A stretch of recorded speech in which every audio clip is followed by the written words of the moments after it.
All right, let's get into our next line of discussion now. Benue State, the food basket of the nation, has been turned to a killing field, and almost on a daily basis now, suspected herders launch deadly attacks on communities, killing scores and destroying property. Now, in the wee hours of Tuesday, gunmen suspected to be herders attacked a Catholic church in the state and killed 8 persons, well, 19 actually, 19 persons, including 2 priests. Now, the spokesman to Governor Samuel Otom says the suspected herders also burnt 50 houses. Now, that attack comes 4 days after the murder of 10 persons by herdsmen in neighboring Guma local government area. And just yesterday, no fewer than 20 persons were reportedly killed by suspected herdsmen in Guma local government area of Benue State. All right, Right. We have with us in the studio Chief Ochi Ode Emmanuel. He is the chairman, Middle Belt Traditional Council, Southwest Chapter. We also have with us Chief Andy Iyaba of the Middle Belt Council Traditional Council. Also, he's a member of the steering committee. Well, it's nice to have both of you in the studio today. Welcome, gentlemen. It's our pleasure. Let me start with you, Chief Emmanuel Ochi. The killings in Benue State, not just in Benue State, Taraba State and Kogi State, Nasarawa State has seen its share, Plateau State, you know, and Southern Niger State and all, even in Kwara State. All of you are in the Southwest. I wonder what you've been hearing. That is the reason behind. We spoke with the governorship spokesperson yesterday, Teve Akasi. He says this is not just about herders and farmers anymore. There's something far more than that. What is really going on from what you have been assessing? Yes, without being told, there is more to the killing that is happening, being coordinated and unchecked in the Middle Belt region. And I think Nigerians and the people of goodwill worldwide should be concerned and rise up to condemn this wanton killing. It is unfortunate that this is happening in Nigeria. Nigeria, that is supposed to be the mirror to Africa, portraying that things can be done decently in Africa, is unfortunate. And I think people of goodwill should be concerned. Human lives are being wasted on a daily basis, and the government is doing nothing. It's unfortunate, and it's condemnable. Yes, Chief Andy Iyaba, well, you are a member of the Middle Belt Traditional Council also, which the ambassador belongs to. Not too long ago, General T.Y. Danjuma came out and said, look, this is ethnic cleansing going on. Nigerians, you need to rise up and defend yourselves, otherwise you will all die one by one. Exactly. Do you get a sense that this is what is going on in Benue State, Taraba, Kogi and other places around the Middle Belt? Exactly. And have you been able to sit down to figure out exactly why that part of the country is so vulnerable, why it's a target? Thank you very much. I cannot agree less with our man, T.Y. Danjuma. He said it all.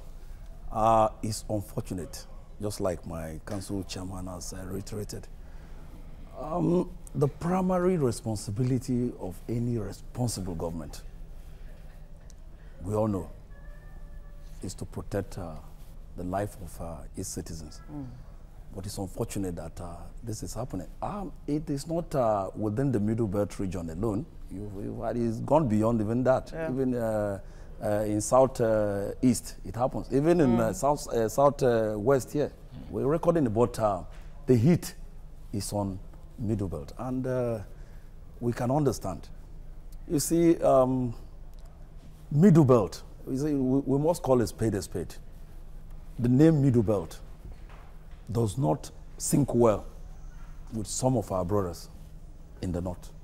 That name Middle Belt doesn't sync well. Why is that? Why would that? The reason is obvious. It's not something that we don't need to hide it any longer. They preferred us to be called the geographical name they gave to us, North Central. That is what they prefer. But North Central is basically 6 states. Middle Belt goes beyond the 6 states. So they are not comfortable. So could that be one of the reasons why there is this issue of killings? I don't, because when the word coordinated attacks are used, coordinated attacks, it means something is deliberate somewhere and there's a plan somewhere. Is it because of the name, the nomenclature? Does that change anything? It is not perfect. If you ask me, I will tell you. We know what, see, when you work on deception, is quite unfortunate. You go look at Nigeria, interview every 10 Nigeria, take a survey and see what, not just the Middle Belt alone, see what people are saying. Sometimes I wonder, do we have a government? Do we have a government? Take the IPOP issue, for instance. These people are more militant. Look at the killings. It's even more than Boko Haram. You refuse to declare them a terrorist group, or you refuse to declare them terrorists. But IPOP, before you know, they are not as militant as they are not. Some people will even tell you they are not militant. They are only agitating for what they feel is best for them, and they have the right to do that. You call them now. IPOP has died down. Is the government telling us that they don't know these people? Are they telling us that it has outweigh what they are supposed to do to protect their people? Every day, you just look at it. Yesterday it happened. This morning as we are talking, you are hearing Guma. It's every day, every day. There is more to it than meet the eyes. Yeah, we all seem to be re-echoing, including the spokesman of President Buhari, Femi Adesina, who we had on yesterday. Everybody seems to be re-echoing, there's more to this than meets the eye. There's more to this than meets the eye. My point is it possible, have we really sat down to figure out exactly what could have led herdsmen that we always saw as innocent stick-bearing or stick-wielding herders who just want to get good, healthy grass for their cattle as they move along the Sahel region and all across Nigeria. There were reports not too long ago that herdsmen began to drop their sticks for guns, AK-47 and all of that because they met some kind of opposition along the way. Farmers were killing them, and all of that, and they had to look for a way to defend themselves. Is that true? Have you been able to look at it from that angle? Yeah, that cannot be a good reason for them to carry arms. Now, if you said the farmers are, attacking them, let's ask, what happened? Would the farmers maybe voice out anger against them if there was nothing? You don't expect a farmer to till the ground, and then you have a vegetation of what is going to produce for the farmer, and you bring your animal to come and eat it. Would that be right? Will he be watching and looking at you and clapping hands for you to do that? I think the obvious answer is no. And by the way, if the farmers are killing the herdsmen, where and when? That is the question. Yes. Now, let me say it this way. The Inspector General of Police, who is constitutionally, assigned to protect life and property, said openly that the anti-grazing law enacted and signed into law by the state should be withdrawn. That is the only way peace can reign.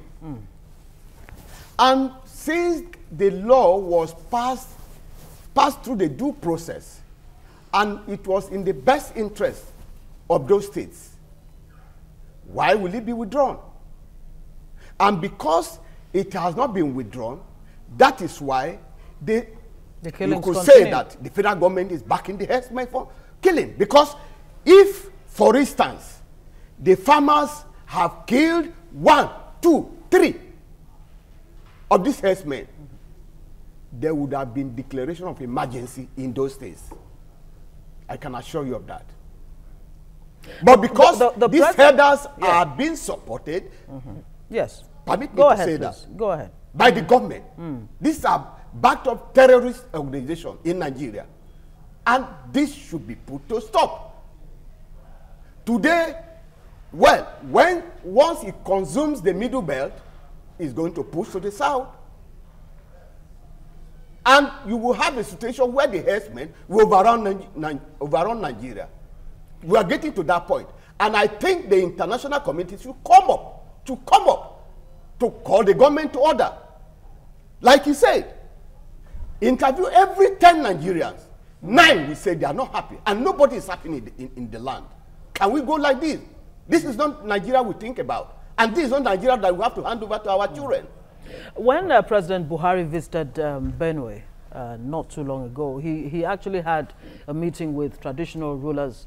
I don't know if you're aware of the outcome of that meeting. He has said in that meeting that, look, well, you traditional institutions, you are on ground. We are going to be out of here in a very short time, max in another 4 years. But you are the ones on the ground. You should look for the solutions to this problem, or you should help in finding solutions to this problem. Okay, so if I may quote him. Yes. His visit, President Buhari's visit to Benue, did not help matters. Even his utterances, he said, and I want to quote him, he said, the noise about the killing in Benue is so much that the killing, the number of people killed in Taraba is far more than the people killed in Benue. How would a president of this country that should value the lives of this country, of the citizens of this country, make that kind of remark? Is that good enough? So if you are saying that the killing in Taraba is more than Benue, now the herders are now increasing, intensifying their killing in Benue to align with what the president said. And that is why nobody is saying anything. Nobody is doing anything. All right. Let me bring you in here, Chief Ayama. When it comes to the issue of the role of traditional rulers, like she was talking about the president making reference to the role of traditional rulers, we know that whether they are herdsmen or whether they belong to an ethnic group and all of that, everybody belongs to one ethnic group or the other. Oh, yes. Every ethnic group has respect and reverence for its traditional rulers. The traditional rulers in Benue, the ones in Taraba, Middle Belt as a whole, is there any forum where they sit together to say, let us see how we can call, if you know the other people, because at least from intelligence, it seems there's some knowledge of those who are on the other side. Has there been any move in that regard to tackle this issue from that perspective? Let me yes, to you. There has not been a reprisal attacks because we have done a lot of underground work, telling our people, 2 wrongs cannot make it right. We should look up to the government to do something, to protect us. We should not protect our hands. But it's getting to a point where our people will no longer heed our advice, not to take laws into their hands. It's getting to that point. Will President Buhari want that to happen before he wakes up from his slumber? I think the answer is no. He should do something right now. In fact, he should declare state of emergency if he has to pack all the Nigerian army or armed forces to that region to protect lives and property. But the Benue he has state, to do it now. When you talk about the intelligence gathering, what intelligence gathering can a traditional ruler provide, apart from his domain? The government have the intelligence. They know the killers. The government cannot say they don't know these killers. And they don't have the knowledge of it. Even their movement and the coordinated attacks. Let me be proved wrong if they don't know. Right. Then there is no government in Nigeria. Okay. All right, Chief Ayaba, the point there is all of you belong to the chapter in the Southwest, or traditional council of the Middle Belt. Exactly. What contribution are you making to what's going on back home when you meet and consult together? Thank you very much. We've been doing a lot.